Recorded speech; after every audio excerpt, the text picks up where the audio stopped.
భారతదేశం అంధకారంలో ఉందని ఒక చెప్పులు కుట్టుకునే ఆయనకి భారం కలిగింది. చెప్పులు కుట్టుకునే ఆయనకి భారం కలిగితే 1793 సంవత్సరం నవంబర్ 11వ తారీఖున భారతదేశంలో అడుగు పెట్టాడు ఆయన. భారతదేశానికి రావడానికి 4 నెలల పడవ ప్రయాణం పట్టింది. ఆ 4 నెలల్లో బెంగాలీ భాష చదవటం, బెంగాలీ భాష రాయటం, బెంగాలీ భాషలో మాట్లాడటం నేర్చుకున్నాడు. భారతదేశంలో అడుగు పెట్టినప్పుడు భారతీయ భాష మాట్లాడాడు. 36 సంవత్సరాలు భారతదేశంలో ఉండి 44 భాషలు నేర్చుకున్నాడు. 40 భాషల్లోకి బైబిల్ తర్జుమా చేద్దామని ఆరంభించి 28 భాషల్లో కొత్త నిబంధన పూర్తి చేసి 17 భాషల్లో బైబిల్ పూర్తి చేశాడు. ఈ రోజు నీ చేతుల్లో బైబిల్ ఉన్నదంటే కారణం ఆయనే. ఆయన ఎవరో తెలుసా? William Carey.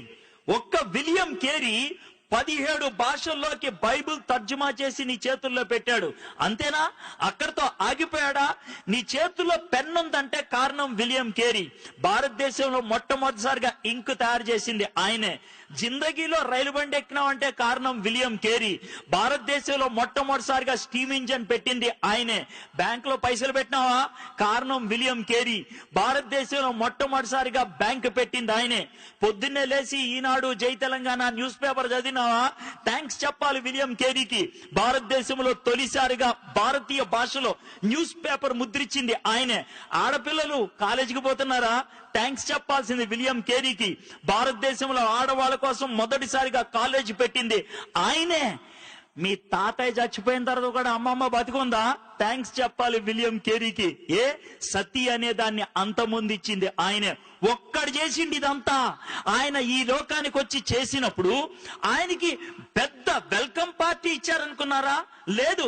ఆయన జీవితంలో జరిగిన ఒక్క సన్నివేశం చెప్తే ఆయన ఎంత సాక్రిఫైస్ చేశారో అర్థమవుతుంది. కలకత్తాలో ఆయనకు ఒక చిన్న ప్రింటింగ్ ప్రెస్ ఉండేది. 236 పేజీలు బెంగాలీ డిక్షనరీని ఆ రోజే ముద్రించి కట్లగా నిలబెట్టి మిగిలిన పేజీలు ముద్రిద్దాం అనుకునే లోపల ఇంటి దగ్గర నుంచి ఒక పనోడు పరిగెట్టుకుంటా వచ్చాడు. వచ్చి, సార్ మీ భార్యకి పిచ్చి ఎక్కిందంట. ఎందుకు ఎక్కిందో తెలుసా? భార్యకి పిచ్చి. వాళ్ళ కొడుకు చచ్చిపోయాడు.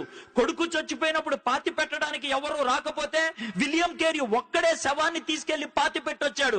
ఆ యొక్క ఎమోషన్ లో భార్య పిచ్చెక్కి రాయితో తల కొట్టుకొని రక్తం కారుతుందంటే విలియం కేరీ భార్యను ఓదార్చుతామని వెళ్తూ ఉంటే వెనక నుంచి ఇంకోటి పరిగెట్టుకుంటూ వచ్చి, సార్ ఇప్పుడే మీ ప్రెస్ తగలడిపోయింది అని అన్నాడు. వెనక్కెళ్లాలో ముందుకెళ్లాలో తెలియకుండా సతమతమయ్యాడు విలియం కేరీ. అలా పెనుగులాడి అద్భుతంగా పరిచర్య చేశాడు. ఆ విధంగా పెనుగులాడే వాళ్ళు ఉండి పరిచర్య చేశారు కాబట్టి ఈ దినాన్న కుర్చీల మీద కూర్చొని లైటుల కింద ఈ విధంగా వాక్యాన్ని వినడానికి అవకాశం దొరికింది. అది ఉచితంగా రాలా. ఎవడో ప్రాణం పెడితే వచ్చింది, ఎవరో సాహసిస్తే వచ్చింది. దేవుడు నేర్పించే పాఠం ఏంటి తెలుసా? నువ్వు నాకు చెందిన వ్యక్తివి అని చెప్తావా? నన్ను నువ్వు దేవుడు అని పిలుస్తావా? యేసయ్య అంటున్న మాట ఇది.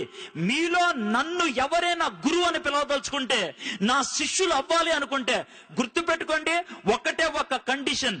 మిమ్మల్ని మీరు కాదనుకోవాలా, మీ సిలువెత్తి నన్ను వెంబడించాలా. సిలువెత్తి వెంబడించడం అంటే గోల్డెన్ క్రాస్ మెళ్ళ వేసుకొని రావటం కాదు. సస్తే పాతి పెట్టడానికి రెడీ అయ్యే సమాధి పెట్టిని తీసుకొని రావడం, చావటానికి తెగించటం. హలో, క్రైస్తవుడు అని పిలిపించుకోవాలనుకున్నట్లయితే ఆ దమ్ముండాలా.